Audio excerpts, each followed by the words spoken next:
இன்னைக்கு நம்ம வீடியோவில் சிக்கன் பொடி மாஸ் எப்படி பண்ணலான்னு பார்க்கலாம்.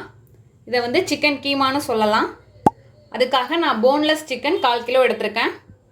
ஒரு பெரிய வெங்காயம் பொடியாக கட் பண்ணது, 2 பச்சை மிளகாய் பொடியாக கட் பண்ணது, 1 டேபிள் ஸ்பூன் இஞ்சி பூண்டு பேஸ்ட், கொஞ்சமாக கருவேப்பிலை. இப்போ மசாலாலாம் பார்க்கலாம். அதுக்காக நான் 1/4 டீஸ்பூன் மஞ்சள் தூள் எடுத்திருக்கேன், 1/2 teaspoon pepper powder, 1 teaspoon garam masala, 1 teaspoon மல்லித்தூள், 1 டேபிள் ஸ்பூன் அளவுக்கு தனி மிளகாய் தூள், உப்பு தேவையான அளவு, எண்ணெய் தேவையான அளவு. இப்போ எப்படி செய்யலான்னு பார்க்கலாம். இப்போது ஒரு கடாய் எடுத்திருக்கேன். இப்போ கடாய் ஹீட் ஆகிடுச்சு.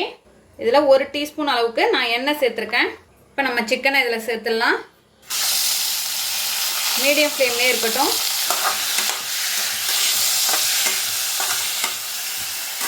இப்போ இதில் மஞ்சள் தூள், பெப்பர் பவுடர், சிக்கனுக்கு தேவையான அளவு உப்பு எல்லாம் சேர்த்து வதக்கிக்கலாம்.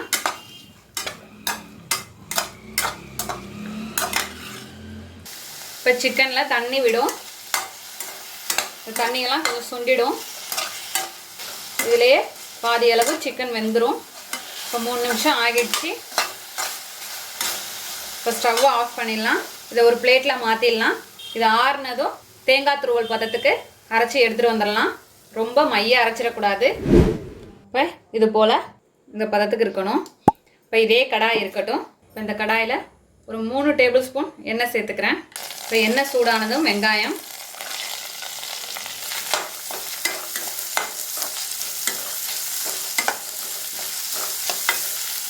இதில் பச்சை மிளகாய்,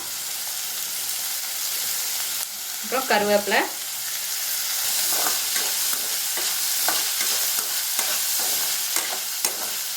வெங்காயம் கண்ணாடி போல் வதங்கினதும் இஞ்சி பூண்டு பேஸ்ட்,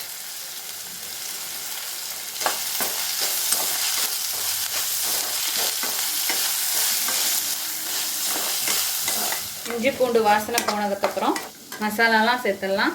இப்போ கரம் மசாலா, மல்லித்தூள், மிளகாய்த்தூள்,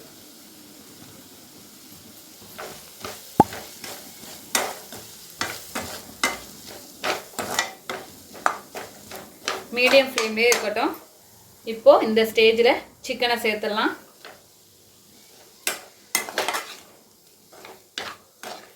சிக்கனை சேர்த்ததுக்கப்புறம் நல்லா கலந்துக்கலாம். அந்த மசாலாவோட நல்லா கோட்டாயிடணும். இப்போ வெங்காயம் சேர்த்ததுனால அதுக்காக கொஞ்சம் உப்பு சேர்த்துக்கிறேன். ஏற்கனவே சிக்கனில் சேர்த்துருக்கோம்.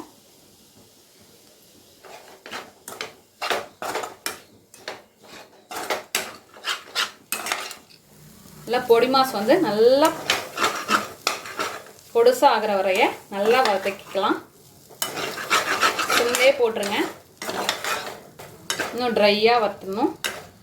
சிக்கன் பொடி மாஸ் ஆல்மோஸ்ட் ரெடி ஆயிடுச்சு.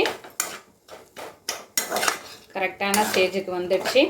கடைசியாக கொஞ்சமாக கொத்தமல்லி தழை அப்படியே கலந்துக்க வேண்டியதுதான். இப்போது ஸ்டவ் ஆஃப் பண்ணிடலாம். அவ்வளோதான், நம்மளோட அருமையான அற்புதமான சிக்கன் பொடி மாஸ் தயாராகிடுச்சு.